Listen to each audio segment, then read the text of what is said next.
Shadow the Hedgehog made an impact when he first came to the Sonic series, but his self-titled game was an overly edgy disaster. His striking black and red design was eye-catching, and he was a more interesting doppelganger than Metal Sonic. Shadow's popularity even got him his own game, but it ended up doing more damage to his name than anything. Shadow the Hedgehog came out in 2005, and everything about the game, right down to how it was marketed, was in contrast to the rest of the series up to that point. It had a much darker slant than any of the series' previous titles, which were always bright and cheerful looking even when dealing with Eggman's attempts to take over the world. Shadow introduced a new threatening antagonist in Black Doom, and Shadow's actions decide whether he is good or evil in the end. Although not as bad as free riders ruining a whole Sonic the Hedgehog trilogy, Shadow the Hedgehog went down as one of the weirdest games in the series. It was the first game in the series to get an E10+ rating due to its edgier than usual content. In fact, Shadow the Hedgehog's edginess was both the game's defining feature and its biggest weakness. Shadow's guns were a pointlessly edgy addition. One of the biggest things that people noticed when Shadow the Hedgehog was announced was that Shadow would be using guns in the game. They were prominently featured in early footage, and he was even holding a gun on the game's box art. To say that this was a major departure from past Sonic games is an understatement, and it raises a lot of questions. Obviously, giving a main character a gun feels out of place in a Sonic game, even for a more morally ambiguous character like Shadow.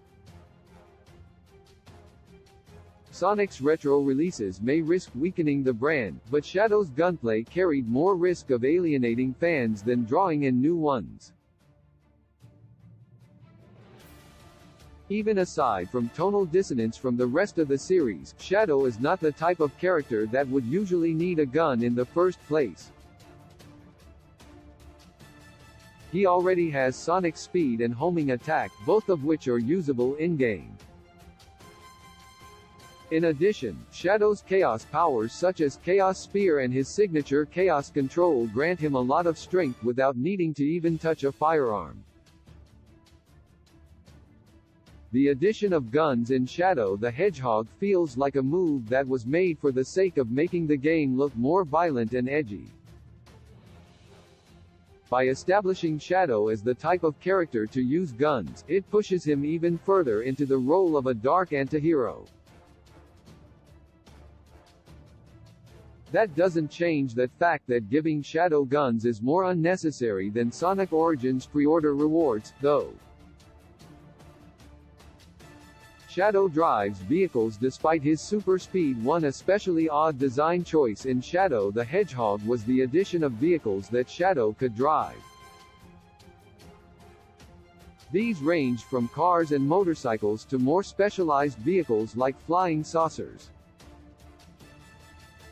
While Sonic and others have piloted vehicles before in racing spin-offs, using them in an actual adventure feels strange for a number of reasons.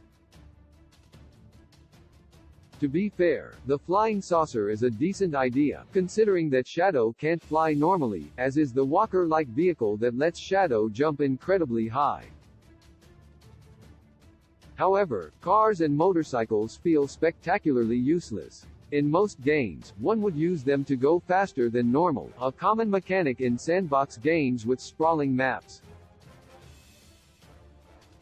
However, Shadow is already as fast as Sonic, and he really has no reason to use them unless the game contrives one.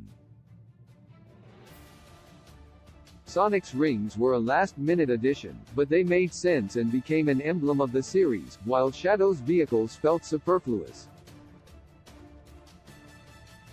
The Sonic comics eventually did reveal Shadow to be fond of maintaining a motorcycle that Gunn gave him, but that is a completely different continuity, so it doesn't count.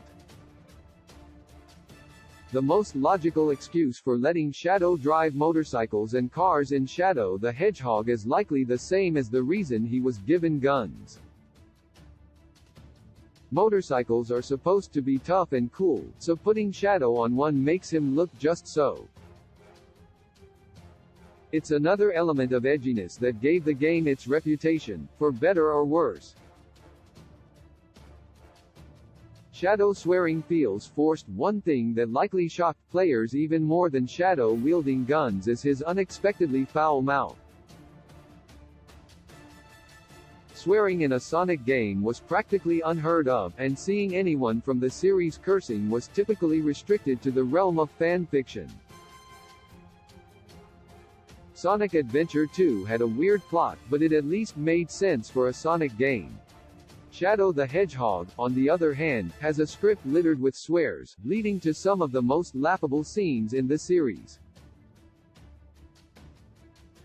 One of the main issues with adding swear words to a Sonic game's script is obvious. When even mild language comes out of a Sonic character's mouth, it's going to seem ridiculous. One of the most infamous examples comes when Shadow abruptly asks where's that damn fourth Chaos Emerald, placing specific emphasis on the swear. It makes the scene completely ridiculous because it seems like the swear is more important than the actual plot at hand. That combined with the presence of sillier characters like Vector makes the game's tone completely dissonant. Sonic Frontier's dark new trailer, by comparison, managed to add intrigue without being embarrassing. Shadow the Hedgehog's use of swearing may be the biggest example of why the game was looked upon as an edgy joke rather than something to take seriously. The fact that Shadow was the first Sonic game to use the dub cast from 4Kids Entertainment only heightens the absurdity. Shadow the Hedgehog is not a well-regarded title at all for several reasons. From the generic antagonist to a bizarre story that contradicts previous canon, a lot of it is ultimately a mess, which was disappointing considering Shadow's popularity as a character at the time. Unfortunately, Shadow the Hedgehog would end up as one of the most mocked games in the Sonic franchise, largely due to its pointless edginess.